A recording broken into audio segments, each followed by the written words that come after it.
Hello everyone. Today, we're going to talk about the effects of social media on depression and body image in adults. There's no denying that social media has grown at an exponential rate in recent years.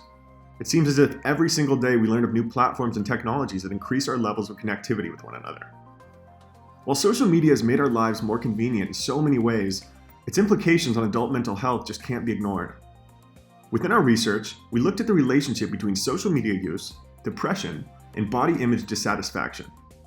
In our analysis, we aimed to find correlations among the amount of daily social media use, the gender of the user, the reason behind their use, and how these behaviors affect an individual's depression and body image dissatisfaction. Qualtrics data, alongside an array of tools within our studio, allowed us to examine the relationship between our independent and dependent variables. Without further ado, let's dive into our research. Let's talk about social networking sites. Social networking sites are a commonplace in the daily routines of many young adults. In 2019 alone, 3.5 billion people reported using these digital outlets. These findings led to extensive research between social media use and mental health, as there has been a notable relationship between social media and these mental health concerns. The research is still new and not as heavily exhaustive as the studies of older phenomena. Still, these problems have been increasing and nevertheless need to be examined. Mental health. Mental health can be defined as our emotional and psychological well-being, as defined by the CDC. Mental health is more broad than specific mental illnesses, though poor mental health can lead to these mental illnesses. Understanding mental health before examining how social media affects it is of great importance. Depression.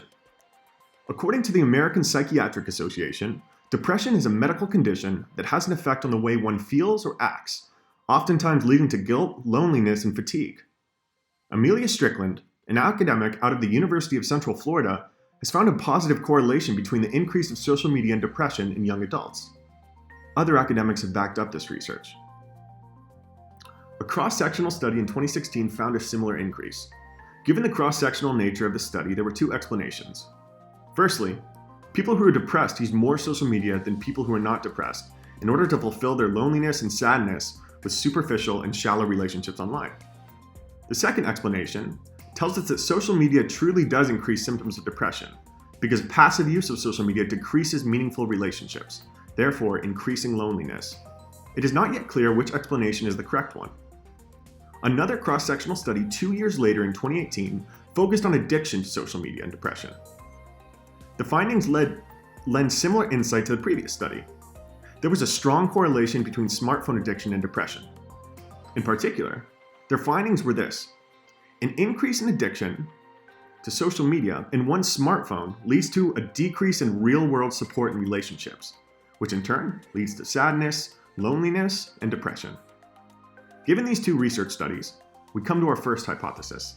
That is, greater social media use is associated with greater levels of depression in users. Let's talk about body image. According to previous research at Walden University, positive self-image is important for good mental health. Body image dissatisfaction is self-explanatory. People see their bodies in a negative light and feel the need to appear differently. Many researchers have found that body image dissatisfaction is amplified by social media use. In 2018, Rogues and Mills found that social media use, particularly looking at people who fit the quote-unquote perfect archetype, models, attractive peers, can lead to increased levels of body image dissatisfaction. Tamplina, McLean, and Paxtona researched how social media affects the way young men and women view their bodies. While they learned that young men with higher levels of social media literacy are less susceptible to body image dissatisfaction, the effects of social media on women are much greater than that of males, all in regard to body image. These studies lead us to the following hypotheses. Our second, greater social media use is associated with greater levels of body image dissatisfaction in users. Hypothesis 3, female social media users experience greater body image dissatisfaction than male social media users. Hypothesis 4, using social media to look at attractive family, friends, and celebrities is associated with greater levels of body image dissatisfaction. Now I am going to talk about the methods that we use to obtain our results. Our independent variables are daily average hours of social media use, gender of social media user, and reason or motivation of social media use. All of our independent variables are categorical variables. Our dependent variables are numerical variables, and they are depression scores and body image dissatisfaction scores. We obtained our depression scores using a PROMIS depression scale, which is a 5-point Likert scale where participants must respond to each of the statements in the scale with either never, rarely, sometimes, often, or always. Each of these responses corresponds to a number which is later added up. The highest score that one can get on the PROMIS depression scale is 40, and this number corresponds with higher levels of depression. The lowest score one can get is 8, and this number corresponds with lower levels of depression. We obtained BID scores using a visual analog scale with BID statements. A visual analog scale is very similar to a Likert scale, but participants using a VAS must mark a 10 centimeter line based on their responses. The 10 centimeter line is similar to a scale out of 10, where the right side represents strongly agree and the left side represents strongly disagree. Each of the sides correspond with a number which is later added up to obtain a raw BID score. We created a digital VAS to measure BID. The highest score a participant can get on the BID scale is 80, and that corresponds to high levels of BID, and the lowest score that one can get on the BID scale is 0, and this number corresponds with low levels of BID. We collected all of our data, including the independent variables and the dependent variables, using a Qualtrics survey that we distributed on Facebook, group chats, and Reddit. Our final sample size was made up of 39 responses.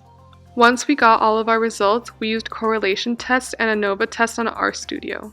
We used correlation tests to look at the nature of the relationship between depression scores and BID scores. We used ANOVA tests for our categorical independent variables and our numerical dependent variables. We used ANOVA to see the significance between the relationships of our independent variables and dependent variables that we mentioned before. To start off, we wanted to see if there was a correlation between BID scores and depression scores.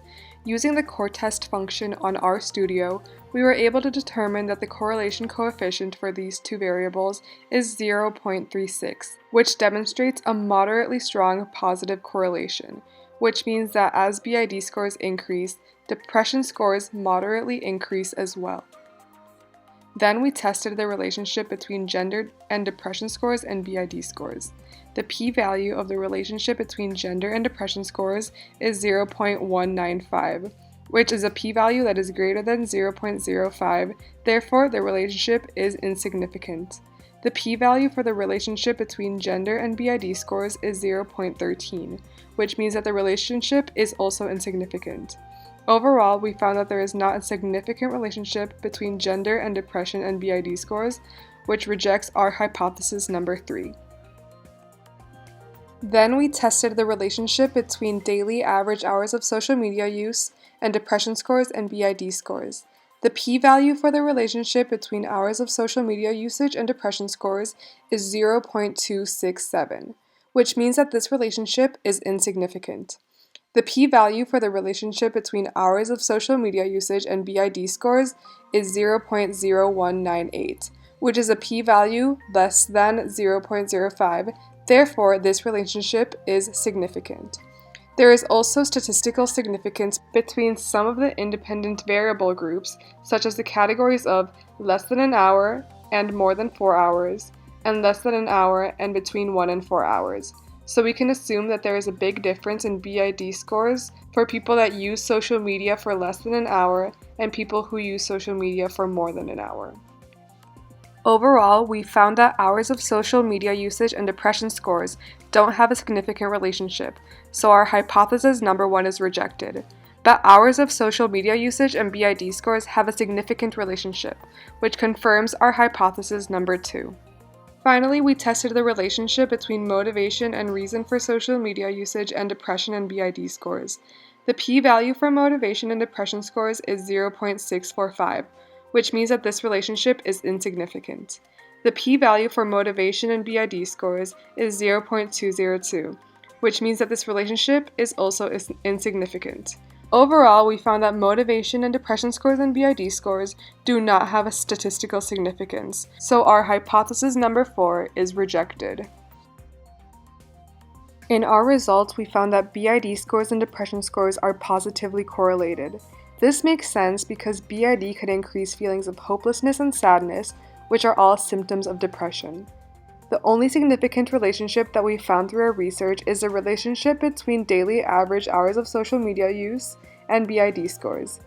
This is most likely because when a person uses social media a lot, they are exposed to more attractive celebs and models, which initiates body comparisons between social media users and the attractive models and peers that appear on social media networks.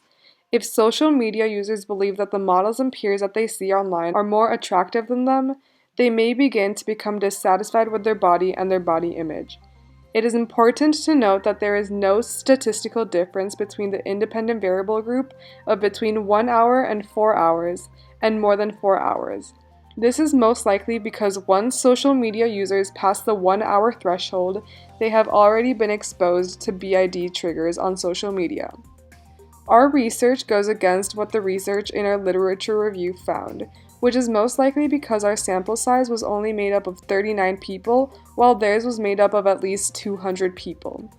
A lot of our responses were also pretty rushed, which could have given us low-quality results and data. For the research in the literature review, the researcher was present when the participants took their survey, which might have motivated the participants to take more time on the survey. Although having the researcher present during the survey may increase the Hawthorne effects and the social desirability effects, the anonymity within the survey might diminish these effects.